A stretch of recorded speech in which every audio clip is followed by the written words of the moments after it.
దయచేసి మరొకసారి 99 టీవీ వేదిక ద్వారా the great sensational debater Vasudev గారి ద్వారా మరి ముఖ్యంగా ఇప్పుడు మీరు చెప్తున్న మా ముఖ్యమంత్రి ఉన్నారు, మా అంటే క్రైస్తవ సమాజానికి మాత్రమే ముఖ్యమంత్రి, లేదా క్రైస్తవ కుటుంబానికి చెందిన వ్యక్తి, లేదా క్రైస్తవ కుటుంబానికి చెందిన క్రైస్తవ పార్టీకి ముఖ్యమంత్రి అని చెప్పుకుంటున్న జగన్మోహన్ రెడ్డి గారి ద్వారా, లేదా వారి పార్టీ ద్వారా నియమింపబడి వైవి సుబ్బారెడ్డి భార్య గారి చేతిలో బైబిలు, అదేవిధంగా కరుణాకర్ రెడ్డి గారి యొక్క కుమార్తె వివాహం క్రైస్తవ సాంప్రదాయాల ద్వారా జరిగి మొత్తం ఎపిసోడ్లో ప్రపంచవ్యాప్తంగా లేదా విశ్వవ్యాప్తంగా ఉన్న తిరుమల తిరుపతి దేవస్థాన భక్తుల, ప్యూర్ హిందూ భక్తుల మనోభావాలు ఒక క్రైస్తవుల ద్వారా జరిగి మీ మనోభావాలకు గాయపడిందని మీరు భావిస్తే, ఆ వ్యక్తికి పశ్చాత్తాపం లేకపోయినా, వారి తండ్రికి గతంలో లేదు, వీరికి లేదు, వారి తరపున ఒక క్రైస్తవులు ఈ కుట్ర చేశారేమో అని చెప్పి ఒక అపవాదు యావత్తు హిందూ భక్తుల హృదయాల్లో ఉంటే, దయచేసి మొదటగా నేను క్షమాపణ అడుగుతూ, ఏ క్రైస్తవుడు కూడా జగన్మోహన్ రెడ్డి గారు లేదా వారి కుటుంబం వదిలిపెడితే ఏ క్రైస్తవుడు కూడా ఎప్పుడు కూడా, ఇప్పుడు కాదు, మా ప్రభు యేసుక్రీస్తు ప్రభు వారి భూలోకంలో ఉన్నప్పుడు కూడా అక్కడ ఉన్న అనియమిత ఆచారాలని ఆయన ఎప్పుడు వ్యతిరేకించలేదు. అదేవిధంగా మా క్రైస్తవ మిషనరీలు తోమా గారి నుంచి భారతదేశానికి వచ్చే ఏ మిషనరీ కూడా క్రైస్తవ సంప్రదాయాలు కానీ హిందూ సంప్రదాయాలను, హిందూ విశ్వాసాలకు భంగం కలిగించే వ్యవహరించలేదు.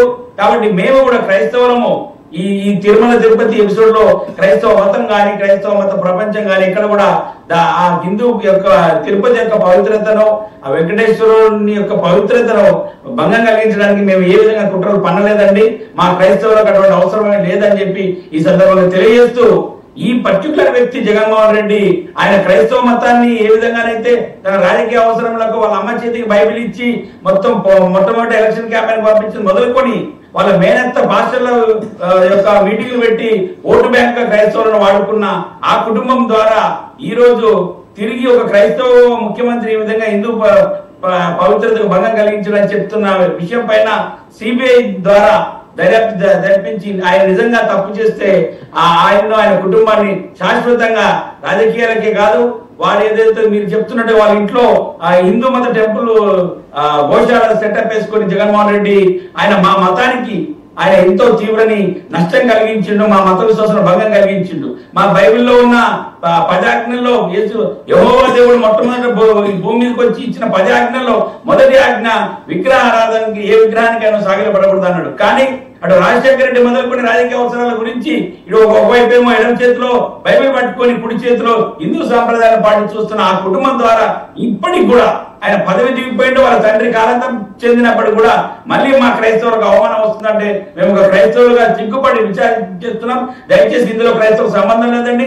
మరి ముఖ్యంగా జగన్మోహన్ రెడ్డి కానీ వారి యొక్క కుటుంబం భారతి గారు కానీ వారి అమ్మగారు కానీ ఈ విధంగా తాజాగా వచ్చిన షర్మిల గారు వారెవరు కూడా క్రైస్తవ మత ప్రతినిధులు గారు, వారు క్రైస్తవులు కారని చెప్పి ఈ సందర్భంగా వేదిక ముందు తెలియజేస్తున్నాం. ఇకపోతే ఏదైతే ఆ భక్తుల యొక్క లడ్డు ద్వారా వారి విశ్వాసాలు దెబ్బతిని అని చెప్పి యాగమ పండితులు ఏదో ప్రాయశ్చిత్త యాగం చేస్తున్నారు. ఆ ప్రాయశ్చిత్త యాగాన్ని మేము సంపూర్ణంగా ఆమోదిస్తున్నాం. ఎందుకంటే సెక్యులర్ గా అన్ని మతాలకు ఆ యాగం చేయదు. కాబట్టి పర్మినెంట్ గా తిరుమలలో ఇప్పుడు జరిగిన దానికి అపచారమే కాకుండా ఇకపై ఎవరు వచ్చినా సరే, ఈవెన్ చంద్రబాబు వచ్చినా ఇంకెవరు వచ్చినా సరే ఆ పవిత్ర భంగం కలగకుండా ఒక శాశ్వతమైన ఒక యాగం ద్వారా మీరు ఆ తిరుమల పవిత్రతను మీరు కాపాడుకోవాల్సిందిగా మేము హిందూ సమాజానికి విజ్ఞప్తి చేస్తున్నాం. సార్ మత్తయ్య గారు, కొండ మీద అన్యమత ప్రచారం జరిగినప్పుడు కూడా మీరు రెస్పాండ్ కాల.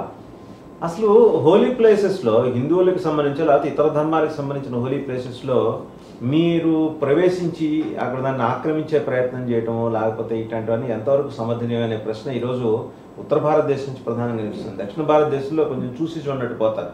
ఉత్తర భారతదేశం చాలా పర్టికులర్గా ఉంటుంది ఎవరో ఏ మతమైనా సెంటిమెంట్స్ విషయంలో. ఎందుకు అలాంటి ప్రయత్నాలు చేశారు? దయచేసి చెప్తున్నాం సార్, నిజమైన క్రైస్తవుడు ఎవ్వరు కూడా ఇతర మత ప్రదేశాల వద్దకి, మరి ముఖ్యంగా భారతదేశంలో మెజారిటీ మతం హిందూ మత ప్రదేశాల దగ్గరికి వెళ్ళి అక్కడ ప్రచారం చేయరు, చేయవలసిన అవసరం మాకు క్రైస్తవ సమాజానికి లేదు.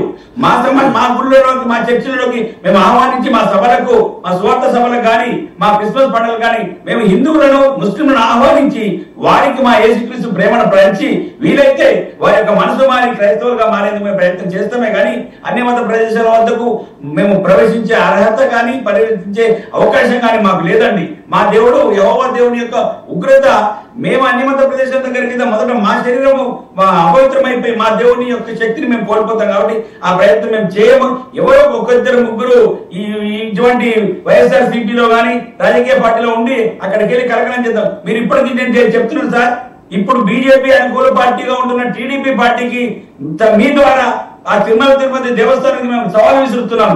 తిరుమల తిరుపతి యొక్క పవిత్రత ఆ లెక్కింపు మొదలైనప్పటి నుంచి మొదలుపడి ఇప్పటి వరకు ఏవైతే అన్ని మత ప్రచారాలు జరిగాయంటున్న సంఘటనలు అన్నింటిపైన కూలంకషంగా ఒక దర్యాప్తు చేస్తే ఏ ఒక్క నిజమైన క్రైస్తవుడు కూడా అక్కడికి వెళ్ళరండి.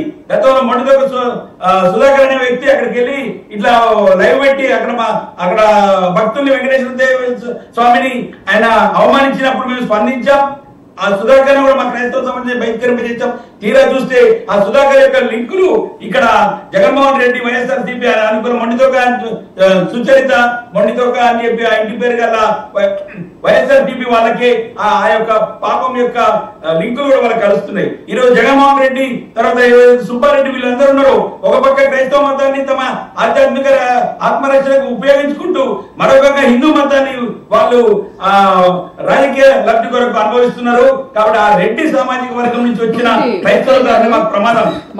చూస్తే కూడా సిఎస్ఐ ఆస్తుని కులగొట్టడానికి కూడా వైఎస్ రాజశేఖర రెడ్డి ఆయన హయాంలో ఉన్నప్పుడు కుట్రలు జరిగినాయి. క్రైస్తవ ఆస్తులన్నీ కూడా జగన్మోహన్ రెడ్డి కుటుంబమే మాకు ద్రోహంగా మారిందని చెప్పి సందర్భం చెప్తున్నాం. తాజాగా హెబ్రోన్ చర్చి, గోల్కొండ చర్చిలో ఉన్న హెబ్రోన్ చర్చిలో కూడా ఎస్సిఎస్ పీటర్ అని చెప్పి వైఎస్ఆర్ బంధువులు జాన్ సుబ్బారెడ్డి వాళ్ళు కూడా ఇప్పుడు గత 3 వారాల కిందట హెబ్రోన్ చర్చి కూడా కవలించేయాలని చెప్పి ఈ కడపకు చెందిన వైఎస్ఆర్సీపీ వర్గానికి చెందిన ఈ రెడ్డి సామాజిక వర్గం ద్వారా మా క్రైస్తవులు కావాలని కానీ ఏ దళిత క్రైస్తవుడు కానీ ఏ బీసీ క్రైస్తవుడు కానీ ఏ రోజు కూడా రాజకీయంగా ఈ యొక్క హిందూ మతాన్ని వారు స్వీకరించినట్టు నటించి